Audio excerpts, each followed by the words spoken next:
In this movie, I'm going to show you how to actually write data to the files now that we know how to access them. And once you have the accessing down, writing to them is dead simple.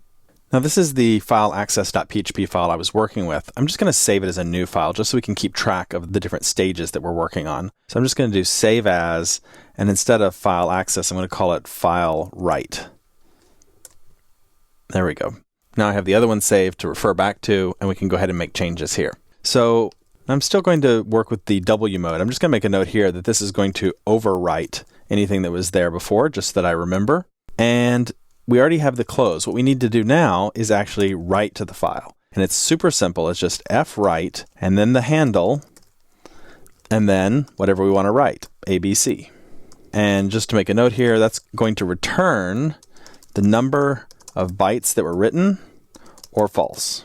And it's up to us whether we want to capture that or not. We could also, make it an if-then statement if we wanted to check and see whether it succeeded or not. Generally, if you can open the file, writing goes ahead and takes place. So there's no real reason that we need to capture that data. We usually just go ahead and write the data and then close it when we're done. So let's go ahead and give this a shot. Let's open up our web browser. And this one is going to be called File Write. So there it ran. We didn't get any data there. We haven't learned how to read from the file yet. So instead, we're just going to come over here to filetest.txt and open it up. And there's our ABC. So there it is. It did go in. So if we wanted to write more to it, we could do the same thing. Let's say fwrite, and then the handle again. And this time we're going to pass in 1, 2, 3. So we'll save it. Again, we're going to be overwriting that file that was there. Let's hit return. We'll open it up. File test. Now it has ABC 1, 2, 3. So you'll notice that when we issue another write statement, it just picks up where it left off. And that's going to introduce us to this idea of the pointer. It works like a cursor. So while this file is open, it puts the pointer at the beginning of the file, and now it's waiting for us to type. And when you do an fwrite, it types ABC for us. And then the pointer is sitting there right after the C, just like a cursor blinking. And then when we say fwrite again, it writes the next bit of text. So keep that idea of the cursor or the pointer in mind, because we'll be looking at it again in a moment.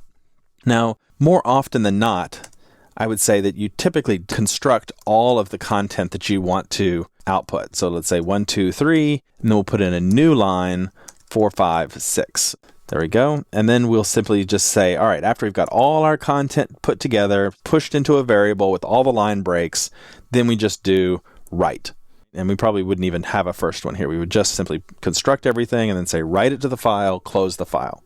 So that's a more common way to work. I wanted to show you this also with the line endings because it raises another point, which is that double quotes matter with, I'm going to say /n, but it's really with any of those special control characters. Single quotes will put in a literal /n, but the double quotes say, be aware when you're looking at this string that there might be some special characters like line returns. So the double quotes are important. So I'm going to save that, and let's go ahead and just to prove to ourselves that it worked one last time, we'll do file write, and then we'll go back and open up file test, and there it is, ABC 1, 2, 3, and then 4, 5, 6 on a new line. Now there's one thing I want to caution you about here, is that you might be tempted at some point to do something like a chmod. Let's say chmod and then the handle. And then let's say 0777. And that would make the file readable, writable, and so on. Well, be careful with this because the handle does not work with chmod. The handle only works with these that begin with F. Fwrite, fopen, fclose. Those are the ones that use the handle. This wants the actual file name. So in that case, this would actually change it to the right permissions. So just be careful with that the handle is not universally used. It's only really in these simple cases.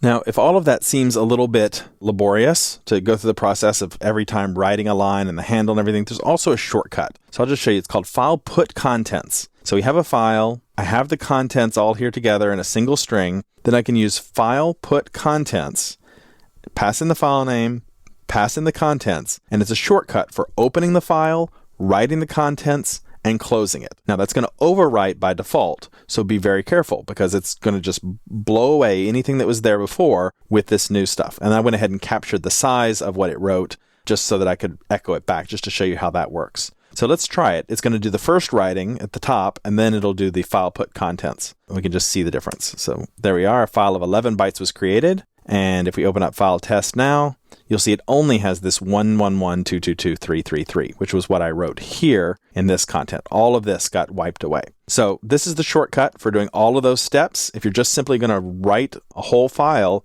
you can use this instead of going through all of those steps. In the next movie, we'll take a look at how we can delete files.